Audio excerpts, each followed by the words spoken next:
Welcome to today's tutorial on how to hide your workplace information in your Facebook profile from everyone on PC. Let's get started. Step 1.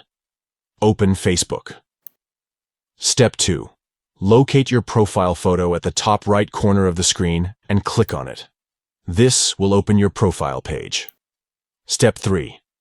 Click on the About section, which can be found below your profile photo. This will take you to the page where you can edit your profile details. Step 4.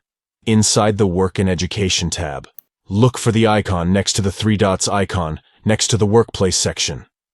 Click on it to reveal a drop-down menu. Step 5. From the drop-down menu, select Only Me. This ensures that only you can see your workplace information on your profile.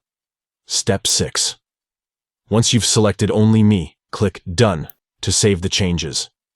And there you have it. You've successfully hidden your workplace information in your Facebook profile from everyone on PC. Thank you for watching this tutorial.